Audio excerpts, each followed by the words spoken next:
estamos no 30º domingo do tempo comum. Reparem que já estamos nos aproximando do final do ano litúrgico. São 34 domingos, estamos no 30º. No 34º nós teremos a solenidade de Cristo Rei. E já no domingo seguinte, o início de um novo ano litúrgico com o sagrado tempo do Advento. É assim, meus irmãos. A vida passa e passa depressa. Como diz a Sagrada Escritura, a vida passa mais depressa que a laçadeira do tear. E assim nós vamos passando. Queira Deus que nós vivamos com sabedoria. Bom, a primeira leitura da missa deste domingo, da liturgia da palavra, é do livro do profeta Jeremias, no capítulo 31, versículos 7 a 9. Jeremias 31, 7 a 9. Leitura do livro do profeta Jeremias, capítulo 31, versículos do 7 ao 9. Isto diz o Senhor: exultai de alegria por Jacó, aclamai a primeira das nações. Tocai, cantai e dizei: salva, Senhor, teu povo, o resto de Israel. Eis que eu os trarei do país do norte e os reunirei desde as extremidades da terra. Entre eles há cegos e aleijados, mulheres grávidas e parturientes. São uma grande multidão os que retornam. Eles chegarão entre lágrimas e eu os receberei entre preces. Eu os conduzirei por torrentes d'água, por um caminho reto onde não tropeçarão, pois tornei-me um pai para Israel, e Efraim é o meu primogênito. Palavra do Senhor. Graças a Deus. Veja, é um texto comovente este. É do século VI. O profeta Jeremias viveu lá no século VI a.C. O povo de Judá vivia no pecado e o castigo foi o exílio na Babilônia. Se vocês olharem toda a profecia de Jeremias, é a ameaça do exílio. É Deus dizendo que o povo, porque esqueceu a aliança com seu Deus, porque foi infiel, vai perder a terra, vai perder o templo, vai perder Jerusalém, vai perder o rei descendente de Davi. Vai escravo para a Babilônia, para o exílio. É assim. Quando a gente tem Deus, tudo tem sentido. Os dons que Deus nos dá também têm sentido. Quando a gente deixa Deus, os dons de Deus se tornam um ídolo. Então, para que serve a Terra Santa, se o coração do povo não está com Deus? Para que serve a cidade santa de Jerusalém, se o povo está longe de Deus? Para que serve o templo, o culto, a arca da aliança? Para nada. E Deus vai tirar tudo do seu povo. E assim foi. Vieram os babilônios e levaram tudo. Tudo. E o povo foi para o exílio. Pois bem, na leitura de hoje, o profeta fala da volta do povo. Deus vai fazer seu povo voltar. Observe no versículo 7, a exultação, a euforia. Está aí na leitura de hoje. Exultai de alegria por Jacó. Aclamai a primeira das nações, tocai, cantai e dizei: salva, Senhor, teu povo, o resto de Israel. Então a alegria pela certeza que o Senhor vai fazer o seu povo voltar. Para além do pecado do povo que o levou para o exílio, Deus é fiel e não esquece seu amor por Israel. Nós vamos ouvir no final dessa leitura aquela música do Padre Jonas: eu jamais esquecerei o meu povo, ele está gravado em minhas mãos, eu não te deixarei, eu não te esquecerei. Pode a mãe esquecer o seu filho? Pode a mulher esquecer o fruto do seu ventre? Ainda que esquecesse, eu não te esqueceria. Pois bem, mesmo no exílio, Deus não esquece o seu povo e agora vai fazê-lo voltar. Vai trazê-lo de volta pelo deserto por onde passou chorando para a Babilônia. Imagine o povo saindo ali pelo norte da Terra Santa, atravessando o deserto da Jordânia, o deserto do Iraque, onde ficava a Babilônia. E agora Deus vai trazê-lo de volta pelo deserto novamente. Por onde Israel foi chorando, voltará cantando. Um texto que lembra isso, se você quiser ler em casa, aí onde você está, é Isaías 40, versículos 1 a 5. Eu vou ler para você ver como é bonito. Consolai, consolai o meu povo, diz o vosso Deus. Falai ao coração de Jerusalém e dizei-lhe em alta voz que o seu serviço está cumprido. Que serviço? O serviço das chibatas, do exílio que Israel sofreu. Que a sua iniquidade está expiada, que ela recebeu da mão do Senhor paga dobrada por todos os seus pecados. Uma voz clama, no deserto, abri um caminho para o Senhor. Na estepe, aplainai uma vereda para o nosso Deus. Reparem que coisa linda, Deus mandando ajeitar o deserto para o povo voltar do exílio. Seja entulhado todo o vale, todo o monte e toda a colina sejam nivelados. Transformem-se os lugares escarpados em planície e as elevações em largos vales. Então a glória do Senhor há de se revelar a toda a carne, de uma só vez o verá, pois a boca do Senhor assim o afirmou. Esse texto a gente escuta no Advento. Uma voz clama no deserto, preparai o caminho do Senhor. É a profecia de João Batista. Pois bem, mas essa profecia, primeiramente, Isaías 40, 1 a 5, está falando do exílio de Babilônia, da volta do povo. O povo que foi chorando e volta agora cantando e exultando. A fidelidade de Deus, meus irmãos. A fidelidade de Deus que é maior do que meu pecado, do que o seu pecado. A fidelidade de Deus que nos dá a graça de recomeçar sempre. Como dizia lá o livro de Tobias, se ele condena, também salva. Se ele deixa morrer, também ressuscita. Esse é o nosso Deus. Agora, olhando bem esse versículo 8, lá no início, essa volta do povo que parecia humanamente impossível, é por graça de Deus. Nada há de impossível para o Senhor. Ele pode pegar os cacos da minha vida, da sua vida, e pode fazer de nós um vaso novo. Ele pode nos tomar do pó da morte e nos ressuscitar plenos de vida. Ah, se pode, Deus pode sim. Salva, Senhor, teu povo, o resto de Israel. O que ficou? Um nada. Eis que eu os trarei do país do norte, é Babilônia, e os reunirei desde as extremidades da terra. Deus pode juntar o seu povo. A gente olha hoje o novo Israel. Esse novo Israel é a igreja, é a nossa mãe católica. Nesse meio de mundo a gente parece um pequeno rebanho disperso, perdido. Estamos perdidos não, meus irmãos. O Senhor está conosco e Ele nos junta quando quiser. Ele nos congrega. E repito, nada é impossível para o Senhor. Ah, Senhor, junta o teu povo, reunido no sangue de Cristo. Ah, Senhor, reúne os cacos do meu coração tantas vezes dispersos pelo pecado. Reúne os cacos da minha vida e faze de mim um vaso novo, porque tu podes tirar do pó do pecado, do pó da morte, a minha pobre vida. Agora, veja ainda, quem é que vai voltar de Babilônia? Nem todos os judeus voltaram, viu? Nem todos. Foi um resto que voltou. Um resto. Gente pobre, gente simples, cegos, aleijados, mulheres grávidas e que deram à luz. Quer dizer, gente fraca, gente que não pode nem lutar, gente que não conta nada à luz dos critérios do mundo. Olha o que diz. Eis que eu os trarei do país do norte e os reunirei desde as extremidades da terra. Entre eles há cegos e aleijados, mulheres grávidas e parturientes. São uma grande multidão os que retornam. Ah, Senhor, esse é o teu povo.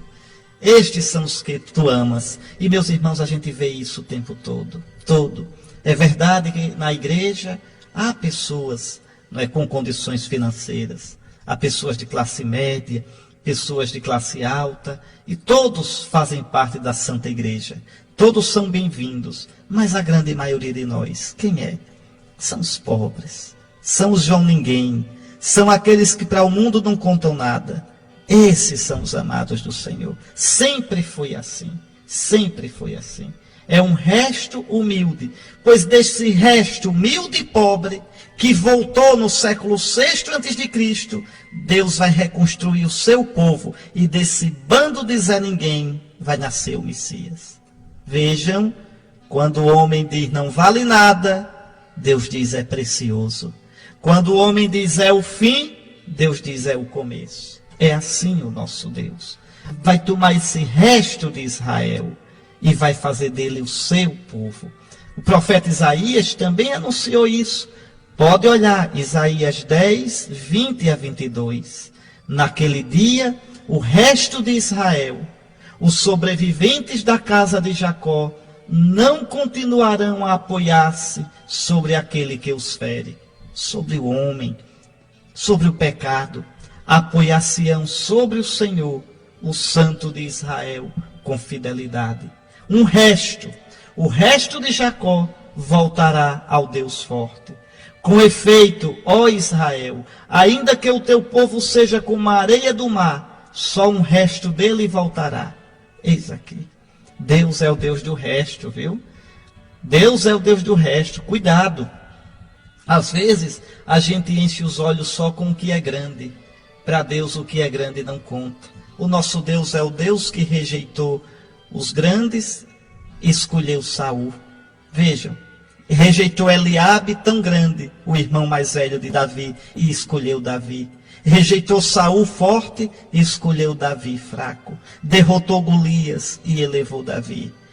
Elevou Israel e destruiu povos tão poderosos. O nosso Deus é o Deus do resto. O nosso Deus é o Deus do que é pequeno. O nosso Deus é o Deus que escolheu a Virgem de Nazaré, tão pobre e humilde.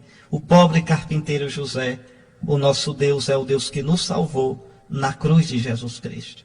Então, meus irmãos, como é difícil a gente se acostumar com essa lógica. A lógica do nosso Deus. É por isso que é tão fácil enganar o povo com a Bíblia debaixo do braço. Vem, aí você vai ter bênção. Vem, você vai conquistar casa, carro. Tudo isso é lixo. Tudo isso é obra do diabo, que como não tem mais o que fazer, usa a palavra de Deus para destruir a própria palavra de Deus.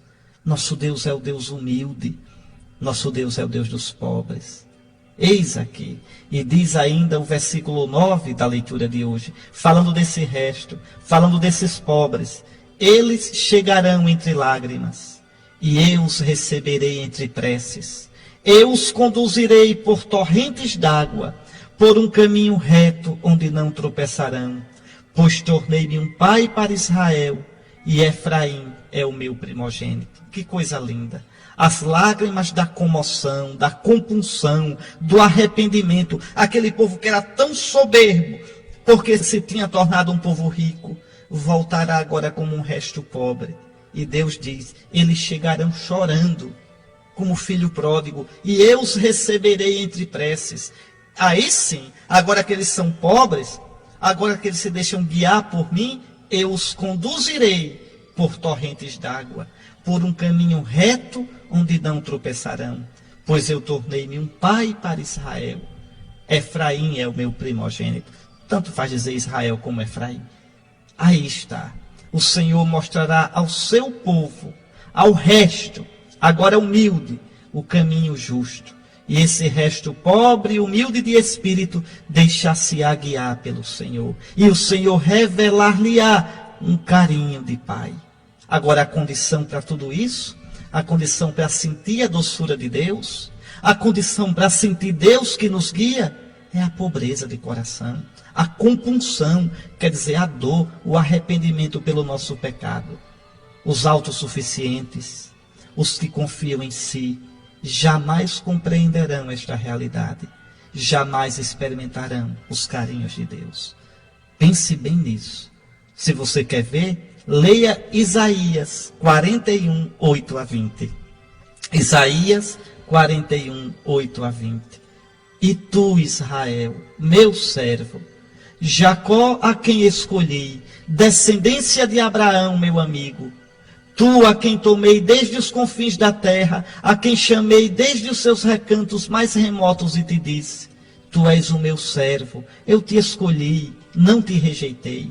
Não temas, porque eu estou contigo. Não fiques apavorado, pois eu sou o teu Deus, eu te fortaleço, sim, eu te ajudo, eu te sustento com a minha direita justiceira. Serão envergonhados e humilhados todos os que se encolerizam contra ti. Tu os procurarás, mas não os encontrarás. Os que te combatem serão reduzidos a nada. Com efeito, eu, o Senhor teu Deus, te tomarei pela tua destra e te ajudarei. Não temas, sou eu que te ajudo. Não temas, vermezinho de Jacó. E tu, bichinho de Israel, eu mesmo te ajudarei. Oráculo do Senhor, o teu Redentor é o Santo de Israel. Está aí, meus irmãos. Isso que vale para Israel, isso vale para a igreja. Isso vale para mim, isso vale para você. Quando a gente se sente grande, quando a gente se sente forte, a gente cai no pecado, na ilusão da autossuficiência. A gente começa a achar que pode tudo sozinho, que não deve nada a Deus. Fala de Deus, diz que crê em Deus, mas na verdade confia na gente. E isso é uma ilusão, isso é uma mentira, porque tu que me escutas, tu aí no rádio, tu és pó, tu não és o dono da tua vida, tu não deste a vida a ti próprio, a hora da tua morte tu não podes controlar, tu não tens o teu destino na mão. O profeta Jeremias vai dizer: Senhor, eu sei, Senhor, que não pertence ao homem o seu caminho. Não, a nossa vida está nas mãos de Deus. Quando a gente descobre isso, quando a gente reconhece que é pobre, que é pequeno, e se abandona nas mãos de Deus e se deixa guiar, educar por Ele, a gente vive a verdade da gente. A gente descobre que a gente é tão pouquinho, mas o que é que tem? Deus é tudo e Ele nos ama, e nós estamos nas suas mãos benditas, e isto nos basta. Muito bem, eu vou rezar o salmo da missa de hoje, que é tão bonito. Fala da alegria do povo voltando do exílio. E depois vamos ouvir a música do Padre Jonas. Eu jamais esquecerei o meu povo. O salmo diz assim: maravilhas fez conosco o Senhor, exultemos de alegria. Quando o Senhor reconduziu nossos cativos, parecíamos sonhar. Encheu-se de sorriso nossa boca, nossos lábios de canções. Entre os gentios se dizia: maravilhas fez com eles o Senhor. Sim, maravilhas fez conosco o Senhor, exultemos de alegria. Mudai a nossa sorte, ó Senhor, como torrentes no deserto. Os que lançam as sementes entre lágrimas, ceifarão com alegria. Chorando de tristeza sairão, espalhando suas sementes. Cantando de alegria voltarão, carregando seus feixes. Aí está, meus irmãos. O Senhor, na sua misericórdia, pode transformar nossa dor, nossa tristeza, em alegria, em vitória e em paz. Cristo ressuscitou no primeiro dia da semana. O primeiro dia depois do sábado dos judeus. Ou seja, com Cristo o mundo recomeça. Com a ressurreição de Cristo, nós temos uma nova criação.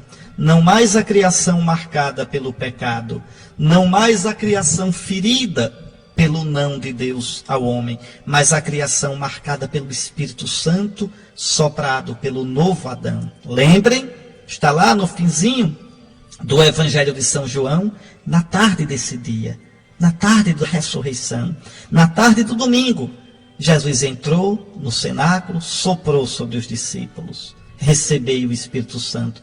É o mesmo sopro do livro do Gênesis, quando Deus soprou sobre o homem no começo para criá-lo. Eis que eu faço novas todas as coisas. Então a gente está começando hoje uma nova semana. É uma nova chance que Nosso Senhor nos dá de viver santamente, de viver para Ele, de viver esse tempo novo numa vida nova. Me dá uma tristeza. Eu andando lá por Atalaia, vendo tantos jovens bebendo por ali, tudo de copinho na mão, né? De copinho na mão. Outros dando cavalo de pau por ali nos carros. Dá uma tristeza, o vazio que tem ali. E somos cristãos, ou pelo menos temos o nome de cristãos, ou deveríamos ser cristãos, e temos uma vida vazia. Então você que está aí, hoje é domingo, viu? Jesus ressuscitou. Hoje é o dia do Senhor. É o Dies Domini, dia do Senhor. É o Dominico, domingo, dia do Senhor. Tá aí um texto lindo, viu? Mas difícil que é danado. Difícil. Será que você entende esse texto? Será que você entende essa história de Cristo ser sacerdote segundo a ordem de Melquisedeque? Pois bem, vamos destrinchar essa palavra de Deus. Primeiro, os versículos 1 a 4. Aí aparecem as condições para ser sacerdote. Lá no Antigo Testamento, o que era um sacerdote? Sacerdote segundo a lei de Moisés. Primeiro, tinha que ser humano.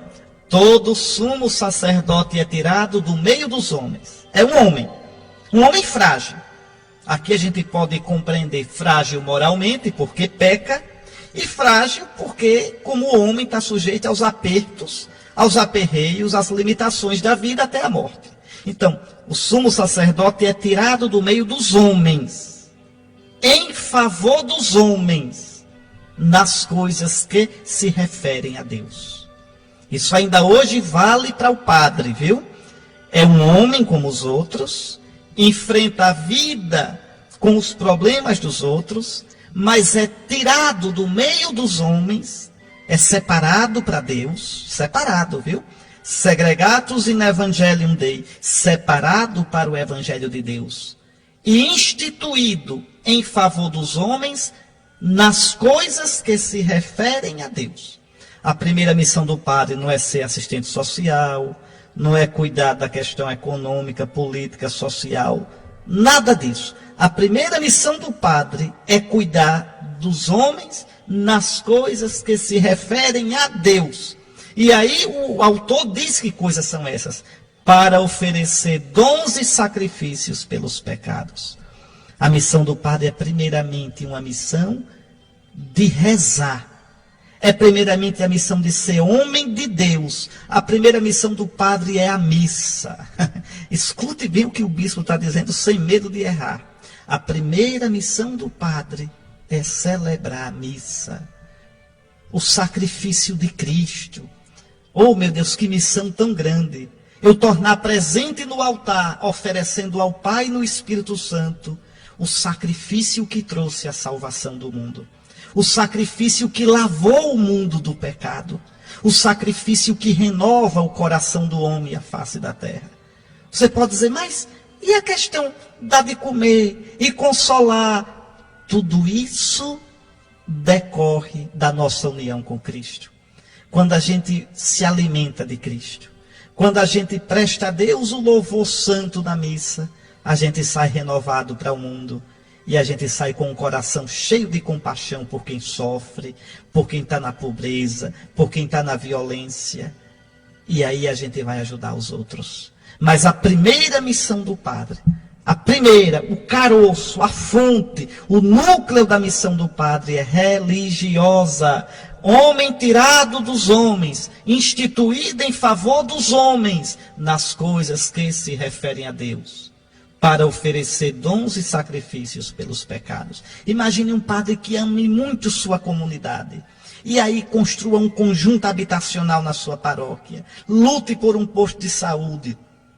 Imagine um padre que faça uma ONG para ensinar computação ao povo. Faça tudo isso, mas não reze o ofício divino todo dia. Não celebre diariamente. Não encontre a sua maior alegria no altar. Fracassou como padre. É um ótimo assistente social. É um ótimo líder social. Podia ser eleito prefeito ou presidente da república, mas não é um bom padre. O padre é primeiramente homem de Deus. De Deus. O encontro dele com Cristo. O amor dele a Cristo. O sacrifício de Cristo que ele oferece. É a fonte na qual ele se inspira e encontra força para amar os fiéis, para dar Jesus aos fiéis e para, cheio de compaixão, ajudar os fiéis nas suas necessidades espirituais e materiais. Aqui está, não sou eu quem diz, é a palavra de Deus aqui pura, bonita, transparente. Vejam, E ainda continua o autor da carta aos Hebreus dizendo como era o sacerdote do Antigo Testamento. Sabe ter compaixão dos que estão na ignorância e no erro, porque ele mesmo está cercado de fraqueza. Ele mesmo é humano. Ele mesmo é degradado filho de Eva, o sacerdote, o padre. Por isso deve oferecer sacrifícios, tanto pelos pecados do povo, quanto pelos seus próprios. No caso aqui, o sacrifício do Novo Testamento é um só. É o sacrifício de Cristo. É o sacrifício da cruz. A missa, a Santa Missa, que torna presente a oferta do Senhor cada vez que é celebrada. Ninguém deve atribuir-se esta honra, senão o que foi chamado por Deus como Arão. É Deus quem chama. Ninguém tem o direito de ser padre. Ser padre é vocação. É um chamado de Deus. Ah, mas eu sinto no coração. Ah, mas eu tenho vontade. Não, não é assim. Você pode até ter vontade e sentir no coração. Mas é a igreja quem tem a autoridade de discernir se esse desejo que você sente é também vontade de Deus. Bom, esse era o sacerdote do Antigo Testamento. Pense um pouco. Cristo cumpriu todos estes requisitos. Ele se fez homem, de modo que sem pecado viveu na fraqueza humana e compreende o pecado humano. Ele é o perfeito mediador entre Deus e o homem, porque é Deus e é homem. Veja, ele é a ponte entre Deus e o homem, ele é o pontífice. Ele ofereceu o sacrifício mais perfeito, porque não ofereceu cabra, o bode, o carneiro, mas ofereceu a sua vida até a morte na cruz. E depois ele foi chamado para esse serviço sacerdotal pelo Pai, que nos enviou esse Filho no seio de Maria. Pois bem, eis aí, e ao Filho feito homem, o Pai diz: Tu és o meu Filho, eu hoje te gerei. Lembre lá nas palavras, na hora do batismo de Jesus. Então, Jesus é o verdadeiro sacerdote. Jesus é o único sacerdote do Novo Testamento. E nós somos sacerdotes, os bispos, os padres, nós somos sacerdotes, porque recebendo o sacramento da ordem, nós entramos no sacerdócio de Cristo. E agora, recebendo o Espírito Santo de Cristo, no sacramento da ordem, ali pela imposição das mãos, a gente pode agir na pessoa de Cristo. Quando o padre celebra, é Cristo quem celebra. Quando o padre administra os sacramentos, é Cristo quem administra os sacramentos. Por isso, ainda que um padre esteja em pecado, ainda que um padre seja infiel, quando ele celebra os sacramentos são válidos, porque são ação de Cristo e não do padre. Aqui vale plenamente aquilo que Jesus diz em João 15:5. Sem mim, nada podeis fazer. Está lá, João 15:5. Sem mim nada podeis fazer. Não sois vós que fazeis, sou eu quem faço. Quando o padre celebra, é Cristo. Tomai e comei. É o meu corpo e torna-se corpo de Cristo.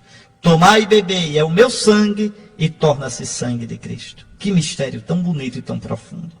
Então, Cristo é o único, é o verdadeiro sacerdote, porque cumpre, realiza tudo aquilo que foi preparado pelos sacerdotes do Antigo Testamento. Ele é o único sacerdote do Novo Testamento. E ele pega discípulos seus, ele os escolhe e lhes dá o Santo Espírito de unção no sacramento da ordem, para que hajam nesse mundo, fazendo às vezes dele o único sacerdote. O bispo é a imagem de Cristo sacerdote na sua diocese, o sumo sacerdote. E os padres, os presbíteros, recebem do sacerdócio do bispo. O bispo tem o sacerdócio em plenitude. E esse sacerdócio que ele tem em plenitude, ele partilha com os padres, para que colaborem com ele, tornando presente no meio do povo de Deus o único, santo e puro sacerdócio de nosso Senhor Jesus Cristo. Mas tem ainda uma coisa. Essa leitura diz que Jesus é sacerdote segundo a ordem de Melquisedeque. O que significa isso? Vamos lá, vamos lá. O sacerdócio judaico, o sacerdócio do Antigo Testamento, é segundo a ordem de Arão.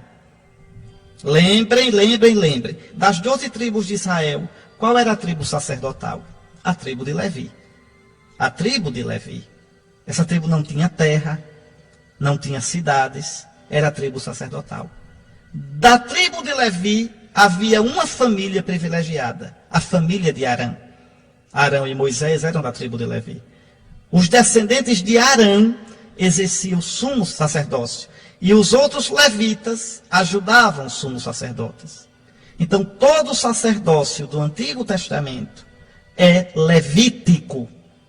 Ora, Jesus não é nem da tribo de Levi. Qual é a tribo de Jesus? Pense um pouquinho. É a tribo de Judá. A família de Davi, que pertencia à tribo de Judá.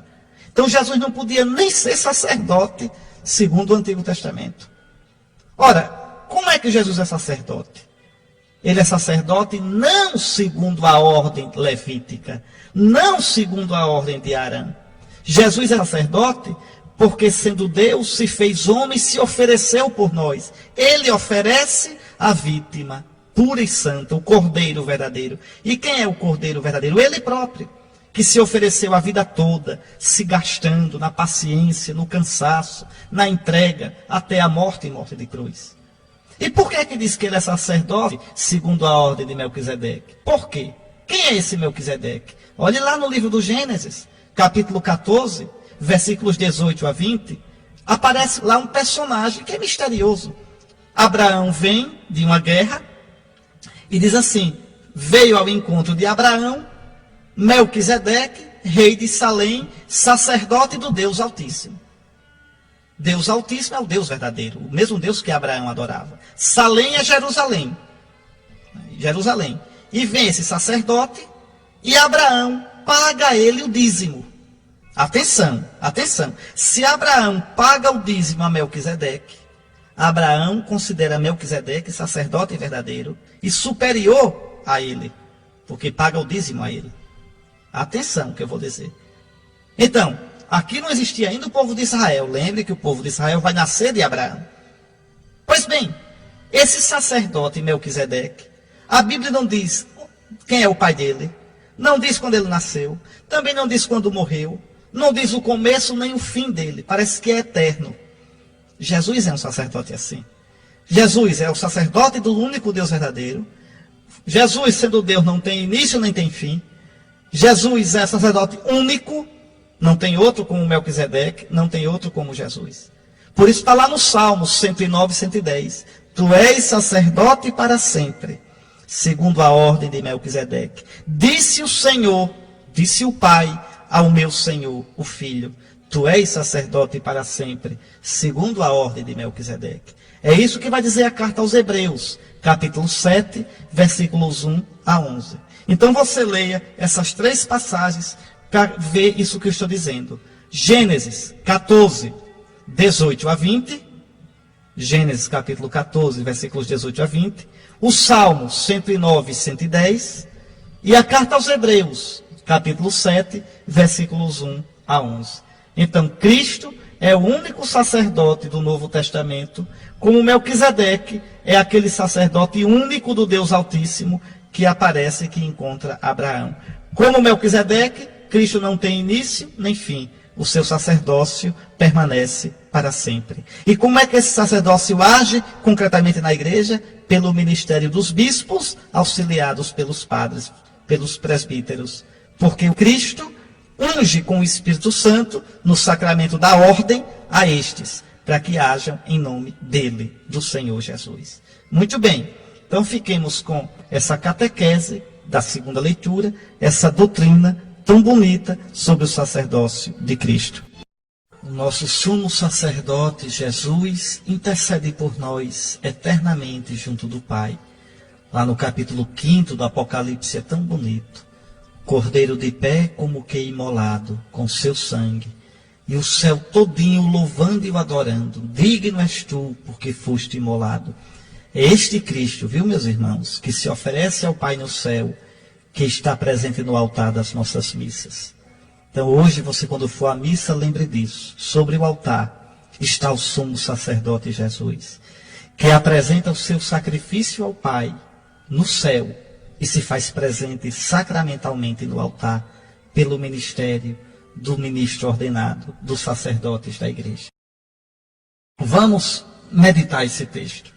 Nós estamos no capítulo 10º do Evangelho de Marcos. Marcos só tem 16 capítulos. Então estamos no fim do Evangelho. Jesus está em Jericó. Está se dirigindo a Jerusalém para morrer e ressuscitar. Já está próximo de Jerusalém. Jericó fica perto de Jerusalém. Os peregrinos, em geral, quando vinham lá da Galileia, vinham costeando o Rio Jordão, vinham pelo Vale do Jordão. A última grande parada deles era em Jericó. Ali se lavavam, se purificavam nas águas do Jordão e começavam a última parte da subida para Jerusalém. É esse pedaço que Jesus vai fazer agora para chegar na Cidade Santa, morrer e ressuscitar. Aqui Jesus já é conhecido, por isso uma multidão o seguia. Ele está saindo de Jericó. E às margens da estrada, lá em Jericó, sentado, coitado, à margem do caminho da vida, paralisado pela cegueira, está um Bartimeu. É um coitado, é um mendigo, não tem nem nome. Bartimeu não é o nome do cego, chamavam-no assim. Filho, Timeu, filho de Timeu. Então, o coitado nem nome tinha. Dizia, é o filho de Timeu, é o Bartimeu. Está ali, cego e mendigo. Esse homem cego, à margem do caminho da vida, é a imagem da humanidade. É a imagem da gente sem nosso Senhor. É a imagem da gente antes de encontrar a luz de Cristo. E aí, Jesus vai passando. Agora você imagine, viu? Jesus passando e aquela multidão ao redor dele. Aquele empurra, aquele barulho. E o cego procura saber quem está ali. Quem é que vai passando? O versículo 47 do Evangelho de hoje diz: quando ouviu dizer que Jesus o Nazareno estava passando, aí o cego começa a gritar. É um cego esperto esse. Não quer perder a chance. Jesus está passando pelo seu caminho e o cego quer agarrar a chance da sua vida. Jesus, filho de Davi, tem piedade de mim. O cego começa a gritar. E note que esse grito dele é um grito de fé. Chamando Jesus filho de Davi, o cego quer dizer: eu creio que tu és o Messias. Eu creio que tu és o rei de Israel. Jesus, filho de Davi, tem piedade de mim. E aí, muitos o repreendiam para que se calasse. É o que o mundo faz com a gente. É o que nossas paixões fazem com a gente. É o que nossa descrença faz com a gente.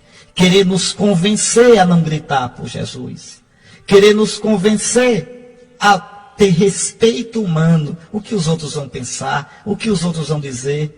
E se acovardar e não procurar Jesus. Mas o Evangelho diz: ele gritava mais ainda: filho de Davi, tem piedade de mim. Ceguinho danado esse, ceguinho esperto esse. Então Jesus parou e disse: chamai-o. Que coisa linda, meus irmãos. Vejam, a estrada é larga. O cego está lá no canto gritando, mas no meio de um barulho danado. E Jesus ouviu o cego. A gente pode se lembrar do Salmo 129, 130. Das profundezas eu clamo a vós, Senhor. Escutai a minha voz. Quando a gente grita do fundo da nossa miséria, nosso Senhor nos ouve. Não está longe de nós. Ouviu esse cego. E do fundo da miséria do cego, o Senhor o escutou. Jesus parou e disse: chamai-o. Eles o chamaram e disseram: coragem, levanta-te, Jesus te chama. Palavra bonita essa, viu?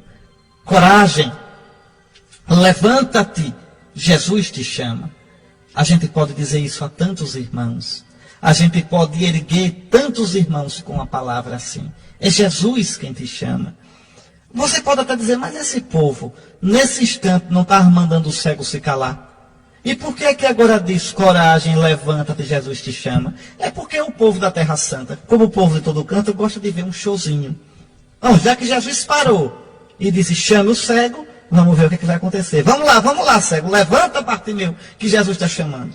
Pois bem, o cego jogou o manto deu um pulo e foi até Jesus. Atenção para esse comportamento do cego. Quando o cego escuta dizer que Jesus está chamando, ele não tem dúvida. Dá um pinote, joga o manto onde estava o dinheiro. Joga o manto e corre até Jesus. O cego não quer perder a chance da vida dele. O cego larga tudo. Veja, larga tudo para encontrar Jesus. Você depois olhe lá a carta aos Hebreus, capítulo 12, versículos 1 a 2. Que diz assim: nós, deixando para trás o fardo do pecado, os fardos da vida, corramos com perseverança na corrida que nos é proposta, com os olhos fixos em Cristo. É isso que esse cego faz. Deixa para lá o manto, deixa para lá o dinheiro, ele agora quer encontrar Jesus. Não demora de jeito nenhum. Já pensou se aperreado com o dinheiro e pegar o resto do dinheiro, e pegar o manto, Jesus fosse embora e ele perdesse Jesus? Pois bem, o cego jogou o manto, deu um pulo e foi até Jesus. Ah, Jesus, que eu saiba também dar um pulo na minha vida, que eu saiba jogar meu manto, o manto de meus apegos, o manto de minhas paixões, o manto de meu comodismo e descrença, o manto do meu pecado, que eu saiba deixar tudo isso para ir ao teu encontro, para ir à tua procura. Muito bem. E aí está agora Jesus e o cego, a luz que é Jesus e a escuridão do cego. Aí está. E Jesus pergunta ao cego: que queres que eu te faça? Olhe, pense numa delicadeza de Jesus. Se fosse um desses missionários de televisão, o que é que diria? Nem falaria com o cego. Veja esse cego aqui, nós vamos curá-lo em nome de Jesus. Usam as pessoas como se fossem coisas. Usam as pessoas como se fossem micos de circo, em prol do próprio espetáculo que fazem. Repare como Jesus é delicado. Aqui parece que não tem ninguém. Aqui Jesus esquece a multidão. Aqui só tem Jesus e o cego. E Jesus pergunta ao cego com toda a atenção, com toda a delicadeza: o que queres que eu te faça? O que é que tu queres de mim? Repare que Jesus não chega lá dizendo: vou curar você. Não. Jesus procura as pessoas. Cada pessoa.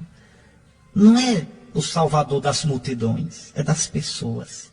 O que queres que eu te faça? E o cego pede o que eu devo pedir todo dia. O que você deve pedir? Mestre, que eu veja. Mestre, abre meus olhos, que eu possa ver. Eu sou cego. Eu estou à margem do caminho da vida. Eu mendigo ali na beira da estrada porque sou cego. É a situação da humanidade sem Nosso Senhor. E então Jesus diz: vai, a tua fé te curou. E no mesmo instante ele recuperou a vista. Mas não obedeceu a Jesus não, viu? Obedeceu não. Jesus diz: vai, e ele não vai. Olha como termina: e seguia Jesus pelo caminho. Ou seja, o cego tornou-se discípulo. No Evangelho, seguir Jesus pelo caminho é ser discípulo. E para onde Jesus vai? Eu disse no início: para Jerusalém, para morrer e ressuscitar. O que é que diz o Evangelho de hoje? Nós somos cegos. Pelo batismo a gente foi iluminado para seguir Jesus pelo caminho. Esse cego sou eu, esse cego é você, esse cego é a humanidade. Curada, recebendo no batismo a luz do Espírito Santo para seguir Jesus pelo caminho. Senhor, abre meus olhos às maravilhas do teu amor. Eu sou cego no caminho. Cura-me, Jesus. Eu quero te ver. Eu quero ver o mundo com os teus olhos. Como aquele outro cego do Evangelho de João, meus irmãos. Que Jesus o cura, colocando lama nos olhos dele, e diz: vai lavar-te na piscina de Siloé. Siloé quer dizer enviado, enviado é Jesus. Qual é a piscina de Jesus? A pia batismal. Vai lavar-te na piscina de Siloé. Ele foi, era cego e voltou vendo. E aí Jesus pergunta: tu crês no Filho do Homem? Ele diz: Senhor, quem é para que eu creia nele? E Jesus diz: tu o estás vendo. Sou eu que falo contigo. Como se dissesse: eu te curei para que tu me vejas. Para que tu me vejas. e crê em mim, e crendo tem a vida. Meus irmãos, peçamos a Nosso Senhor que cure a tão profunda cegueira que muitas vezes toma conta do nosso coração, da nossa mente, que nós possamos com Cristo enxergar de verdade o sentido da vida e segui-lo pelo caminho. Eu invoco sobre todos vocês a bênção de Deus. O Senhor esteja convosco, abençoe-vos o Deus Todo-Poderoso, Pai, Filho e Espírito Santo. Fique em paz, fique na graça de Deus e ao som da Salve Rainha, nos colocando todos nas mãos da Virgem Maria, Imaculada na sua conceição. Até domingo, se Deus quiser.